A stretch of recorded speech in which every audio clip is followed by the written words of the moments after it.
le studio King FM Motorola avec forcément la découverte du jour, Annette Mbey-Derneville avec un magnéto. Mais avant ça quand même, le jingle Hello Moto.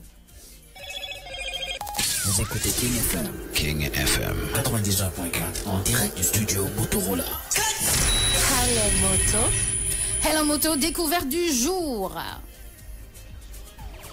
Découverte dans la matinale.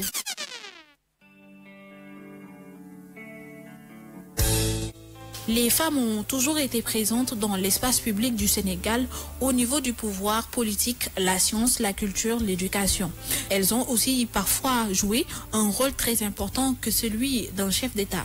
Aujourd'hui, on va à la découverte d'Annette Mbey-Derneville. Pourquoi? Parce qu'elle a été écrivaine, mais aussi en 1975, elle rentre au Sénégal et lance avec ses amis un nouveau journal intitulé Femmes de Soleil.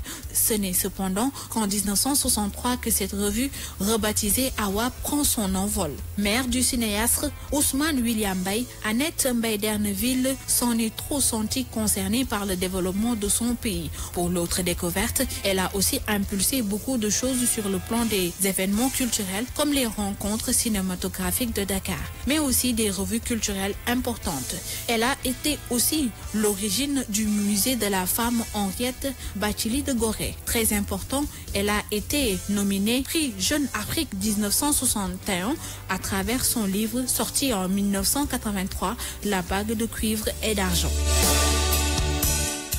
Une femme très importante. Ouais, très importante. Le pourquoi, parce que mon nañ ko def portrait, mais découverte bi ma def moy ça m'a plus qu'après mu jël diplôme en journalisme de radio, mu dellu ci waat fii ci Sénégal. Tu sais, en 1975, c'était des moments wala c'était des périodes boo xam ne que jigéen lancé benn revue bu ñuy woowee Awa parce que autant Femme de Soleil lañ ko tuddee woon, mais en 1963 mu daal di ko rebaptiser tuddee ko Awa. C'était très difficile nga nekk femme leader, femme engagée, ba pare ambitieuse, créer des emplois, ou bien revue, ben société, ben empire, que ça permet à beaucoup de gens de travailler. Benen bi moy que très important, dafa doon bind lu bari. Té ci limu bind yépp comme ni ma ko waxé, amna ci ben prix bo xamné que mom nañu wax prix Jeune Afrique mu nek en 1963. Très important tamit mom mo daal di liggéey xex ba musée bi nek ci Gorée ñu daal di ko tuddé musée de la femme Henriette Bathily pour njukkal jigéen ni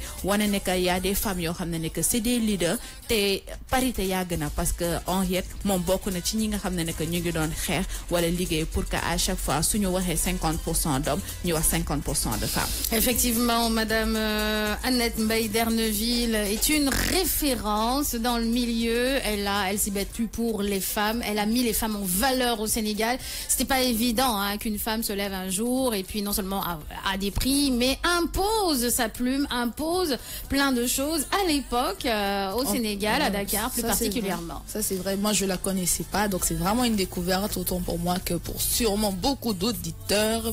Mais en fait, moi ce que je souligne, c'est que à cette époque-là surtout, c'était compliqué pour les femmes de s'imposer. Donc, tout à fait. Pour avoir réussi ce qu'elle a réussi à faire, il fallait vraiment en avoir, il fallait vraiment en vouloir. Et honnêtement, moi je dis toujours, quand on se bat pour la bonne cause, il n'y a pas de raison que ça n'aboutisse pas. Effectivement. Et une femme qui se bat pour les femmes, une femme qui se bat pour son fils, parce que si elle a organisé les rencontres de cinéastes, c'est parce que son fils faisait partie de ce milieu-là et qu'elle a voulu l'accompagner. Et ça a profité à beaucoup plus de personnes. Donc honnêtement, c'est toujours des femmes à louer, des femmes à respecter. Et chapeau, Inch'Allah, on arrive. On suit les traces de Madame Annette Mbey-Derneville. Et autre chose à rajouter par rapport à cette brave dame? Li may yok rek moy que c'est des dames yo xamné que par exemple Annette Mbey-Derneville yo xamné que amatuñ ci média bi té bëgg nañ ñom ñu dellu ci waat wala ñu leen di jël comme ay référence wala des su fekkee ne que am nañ luñ fi bàyyi ñu koy utiliser pour la jeune génération ñu mën parce que média bi mi ngi commencé di sooxee bu baax a baax ñoom rek ça nous permet ñu dellu si waat si sur de bonnes bases éthique ak déontologie. Éthique ak déontologie. Merci beaucoup Bintou. 8h41 minutes, un petit peu de musique et puis on vient avec une petite partie people. À tout à l'heure.